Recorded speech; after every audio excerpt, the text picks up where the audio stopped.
you go. Danny Bonaduce, life coach, 1-800-252-1025. We also take emails at lifecoach@KZOK.com. Life Coach brought to you by Goldberg Jones, Divorce for Men. Call 1-800-DIVORCE. Let's talk to Jessica from Bellingham. Good morning, Jessica.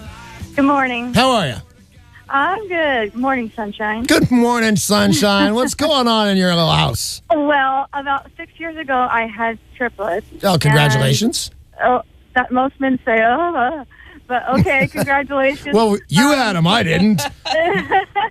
But we had 2 boys and a girl, and my husband and I were married before that for 6 years, and we've been married 10 years total, and more than that, 12 years. And basically, he was a fun-loving, really nice, mellow, easy guy, great job, everything going well. Right. When we had the kids, the first year and a half, I was expecting, and both of our expectations were, we're going to war, this is going to be terrible, we're going to work it out together, and we became a partnership, and we worked through it. Oh, that's great. Yeah, I thought everything was good, and then he got in this funk, and I can't get him out of it, and the happy guy has been missing for a couple of years, and I took him fishing up in Alaska for a week. He gets home, I throw him up against the wall and do crazy stuff. I'm trying everything I can to bring him out of kind of whatever funk he's in, and I've been talking to him about it because we're good friends, and he tells me everything's okay, but he's just not the same, and I don't know what to do. Well, I'll tell you that when you said the very first thing you did was you had triplets how long ago? 5 years ago? Yeah, they're 6. Yeah. So why, aside from in passing, are you telling me that now? Do you think the funk has something to do with the triplets? Yeah, he just kind of hasn't been the same since, but I've been trying to pull him out of it. Well, here's the first thing that you need to do. Not the first thing you need to do. First thing you need to know is none of this is your fault. You've done the hard work of actually bringing triplets. Man, that sounds like hard work. I was in the delivery room for both my kids, just one at a time. Man, I would never do that. Are you kidding me? They should pin a medal on you for doing that. But how old is your husband? He's 41. Yeah, I got it.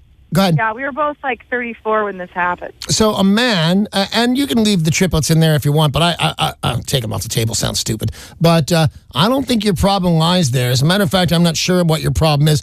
A funk at 46 years old, I'm kind of pretty sure that nobody's responsible for this, and you're doing the right thing. It will, in fact, wear off.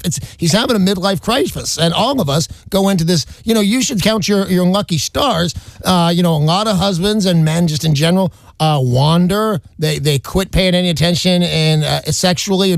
When you said I took him to Alaska to go fishing, which, by the way, sounds awesome, and you're a really good wife to have done it. He's still participating. I'm going to tell you this from some experience that he is going through the classic midlife crisis, and he will be back. Keep him interested. Do the right thing. Raise your children. If one of your things is keeping the house clean, you're making the dinners, or if it's just going to work and making the salary, do whatever you've been doing, because it sounds like a successful marriage to me. And just wait for him to come on out of it. We do. We buy a red sports car, and then we come out of it. Everything's going to be all right, Jessica. Hey, thank you very much for calling, and I hope everything's great with the triplets.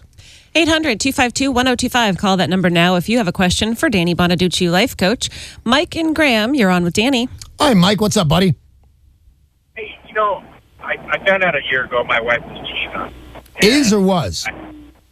She was, or Okay. she still is. She is. Anyway, I moved out. Wait a second. Yeah. She currently is cheating on you. Oh, well, I already moved out. The divorce is in the works.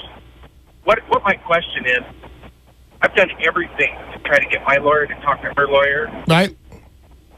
Her lawyer is not responding. I've tried to talk to her to get me the documents that I need to get this thing done and over with. And I don't know what else to do. I don't know how to get her to get this thing over and done with. I mean, I want to go buy a house. I want to just completely move on, get away from her. I even told her that. I said, just get it over and done with. And has she told you orally, has she told you, I want to put up a fight, I want to drag my feet on this? Or is she just doing it? Oh, she's just doing it. All right. I mean, 2 weeks after I moved out, she moved her boyfriend in. So, I mean, she was denying that she was cheating on me. Oh, this chick's a huge pain in the ass. Yes. If you just wanted a buddy to rally behind you, it's me. This chick is a huge pain in the ass, and you're absolutely right. Of course she was cheating on you. Don't meet somebody and move them in 2 weeks later. Of course she was cheating on you. So your question is what? my question is how is there anything more I can do to get her to move faster through the process? Yeah. There is. First of all, so you're all filed. I get that. You need an aggressive lawyer. You need to going after things. Everybody seems to be doing okay now, and that's what I would normally advise you of.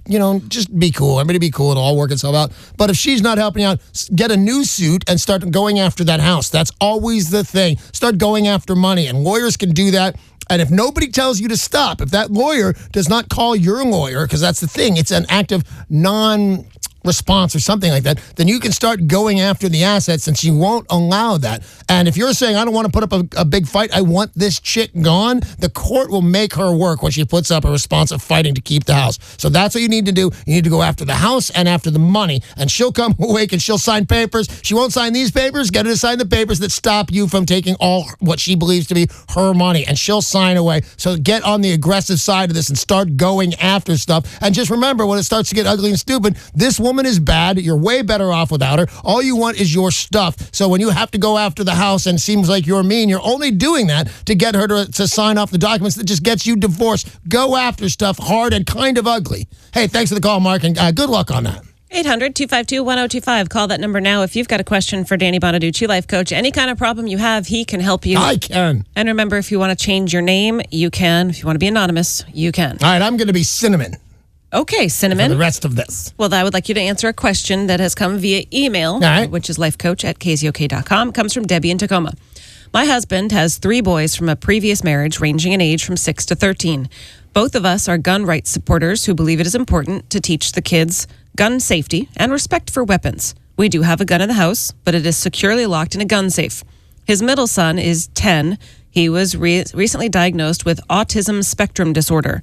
I don't think it is responsible or safe to have anything to do with guns when it comes to this child. When I voice my concerns to him, he shrugs it off. My husband. Right. Thoughts of Newtown come to mind. My stepson is a sweet child, but who can predict the future? Right, absolutely. You're right to be concerned. What should I do? I'll tell you what to do. If your husband, because mostly they're called gun nuts, and I don't believe with that, but that's what I'm going to call you. So you two are a couple of gun nuts, and you believe in citizens' right to bear arms, and I'm with you. That's all cool. It's not a big thing to me. But it's a big thing to you. It's a big thing to a lot of people. But let me ask you something.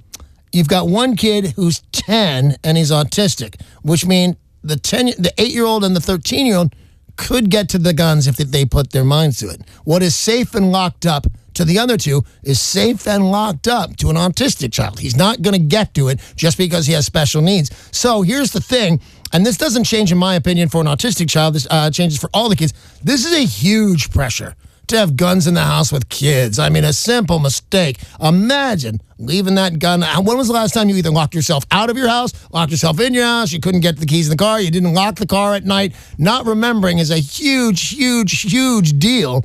So I don't love having the guns in the house with 3 little boys. I don't. I wouldn't fight against it. What I'm going to fight for you guys, your rights as my friends, is the responsibility that comes to all. You're never, in my opinion, you're never going to have a great night's sleep or a good night out. Now you're wondering, can you imagine those phone calls or those ADI or whatever they are, those security things, and it turns off the water tap and it turns off the stove and locks the door, and now it locks your gun in? People are scared already. Did I lock all the appropriate locks? I think it's your right to have these guns with the kid, but the vigilance that's involved with all that, I wouldn't personally do it. I'd say, let's take the guns out. But the whole thing becomes vigilance, lock them in. And what's locked for an autistic kid is locked for the 8-year-old and the 13-year-old. So just take on the pressure of locking that away from everybody. And I think you're going to be okay either way, but you can fight the good fight and get them going. But the other thing is, they're as locked up as they're ever going to be. And if it make you feel better, buy a gun safe. They're everywhere. You can buy them at the corner, but get a gun safe for that one. Thank you, by the way. Danny Bonaduce, Life Coach is what you're hearing. 800-252-1025 or email lifecoach@KZOK.com. Hey, real quick. Sure. Everybody that had a kid shoot anywhere or kill himself accidentally, the first response from the parents is, oh my God, I was positive I locked that thing. So I'm not saying you should get rid of the guns, but the pressure of always locking it before the kid kills himself or others, it's a big deal. Now, do you think that the kids should be allowed to be around guns? I mean, that's what happened in Newtown is they thought it would be okay to show him guns. Right. They were, even if something was locked up, he became obsessed with guns. It all comes down to the parent, not the kid who opened fire at Newtown. Shame on him, obviously. But those guns should have been unavailable. And if you're going to fight for your right to maintain arms, you got to fight for your right to lock them up. There's a case, maybe a little bit older, but they had all sorts of guns in the house. It was a senator, I believe. If anybody recognizes this story, tell me. A senator, and he took all the guns out because he has a son that was having mental problems. He only kept an old, like oldie-timey hunting rifle, but they didn't have any bullets for it. It was just decoration. The kid figured out we have no bullet, went and bought bullets for an old-time gun and killed, killed himself for sure. I know that. So you can never be too safe. I agree you have rights, but you can never be too safe, and that's a headache I don't know if you want. We've got an email from RM in Seattle who writes, I am 15. I have a father and a brother who don't get along. Whenever we're together, they're always fighting and arguing. I feel like I'm the one who has to shut them up and figure out a solution because my father is too busy bickering with my brother to think about it. Do you have any solutions that would result in a long-term or permanent suppression to this arguing? Well, I don't know what they're arguing about, but again, where somebody was 46 years old and starting to be in a funk, and I said, that's what happens. A father and a son were kind of meant to fight and kind of meant to make up. What's happening here is they're forgetting about what it does to you, and luckily you care about that. And I couldn't like less the idea of you going up into your room, working on your computer. I mean, I love that idea if it's schoolwork or just some entertainment, but no, not to get away from your own father and your own brother. I think you need to vocalize these problems to your brother and your father, mostly to your father, I'm sorry, and get that done. But leave the house, things like that. And your dad loves you because you're the good child. Your dad loves you. So I think when you start saying, you know what, you two are arguing again, I'm going to Becky's house. Here's my opinion. As long as you stay good in school, you don't start playing with drugs or alcohol, make yourself a little bit scarce, but don't just vanish. Make an exit.